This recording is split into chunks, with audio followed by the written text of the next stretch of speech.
All the Jimmy Garoppolo trade dominoes, and who's affected. Who says the NFL never has any trades? After the Houston Texans sent Dwayne Brown to the Seattle Seahawks to finally provide Seattle with the left tackle it had sought for years, the New England Patriots and San Francisco 49ers consummated a stunning parade on Monday.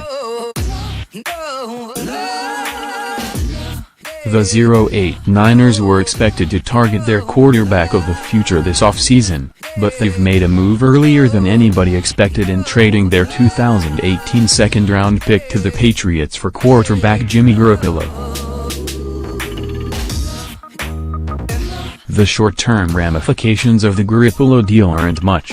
The 49ers are all but eliminated from the playoffs and Garoppolo wasn't playing behind Tom Brady in New England, but there are huge reverberations for a number of players and teams across the league that will be felt in the months and years to come. Let's break them down and trace the dominoes of the Garoppolo deal. Jimmy G's fit in San Francisco. And let's start with the one player to actually change hands in the deal. The 49ers took half measures this offseason to address the quarterback position, signing Brian Hoyer as a result of his experience playing under new coach Kyle Shanahan before using a third-round pick on C.J. Beathard. Neither move has borne much fruit. Hoyer posted his worst passer rating in 5 years before being benched after 6 games, and Beathard has subsequently been worse. Only the Bears and Browns have fielded passers with a cumulative total QBR worse than San Francisco's 28.4 mark this season. Enter Garoppolo, who probably won't start against the Cardinals this week but might be ready to enter the lineup against the Giants on November. With the 49ers on bye the following week, Garoppolo will likely be under center no later than November 26, when the fourth-year quarterback will be up against the mighty Seahawks. Anyone who tells you that Garoppolo will be a great fit for Shanahan's scheme is guessing. Truthfully, we're not even sure Garoppolo is a great fit in Josh McDaniel's scheme, given that the sample size of Garoppolo as a starting quarterback playing meaningful football amounts to 6 quarters and 63 pass attempts. As I wrote about at the time, Garoppolo looked great while attacking rookie Cardinals cornerback Brandon Williams, who has barely seen the field on defense over the past year. A week later, he beat up a Dolphins pass defense that would end the year ranked 16th in VAR, targeting linebacker Jelani Jenkins, who already has been on 3 different rosters this season.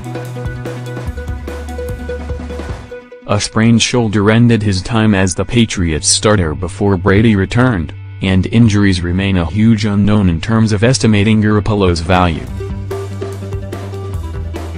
The 49ers are likely making this deal with the intention of having Garoppolo start under Shanahan in the long term, but there should be no rush in giving Garoppolo a long-term deal because he's in line to make just $434,158 more over the rest of the season. The Niners also can easily franchise Garoppolo in 2018 at a price that will exceed $23 million, given that general manager John Lynch should have in excess of $100 million in room after carrying over $60 million in unused space from this season's cap. The 49ers also will have to be patient with Garoppolo. Shanahan's reputation holds that his offensive scheme takes a year to percolate before sticking, with the Falcons as the most notable example. Matt Ryan looked frustrated and lost at times in 2015, but he won league MVP behind a better offensive line in 2016. Ryan had a training camp to learn the scheme. Garoppolo will be learning the playbook overnight. We won't really know what the Niners have under center until the end of the 2018 season. Garoppolo won't have much to work with, either, given how beat up the Niners are on offense. The strength of the offense was their tackle duo, but Joe Staley fractured his orbital bone in a loss to the Eagles on Sunday, while breakout right tackle Trent Brown missed the game with a concussion.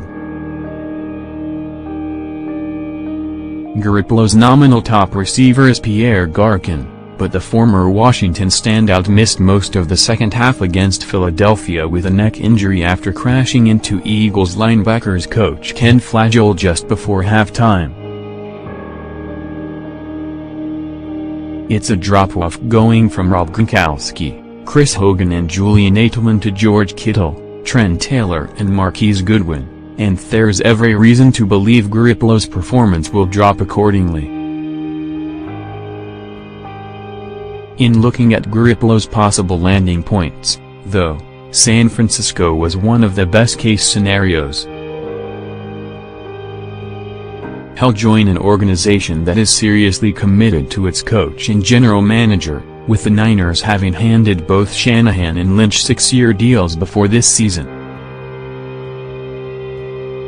Garoppolo doesn't have to worry about joining an organization and having the guys who wanted him leave town for the foreseeable future. He'll be working with an offense-minded coach with a track record of improving his quarterbacks. When Staley and Brown are on the field, the 49ers have a pair of useful pass protectors on the edges, even if Staley has slipped some. There are certainly worse places for a quarterback to land.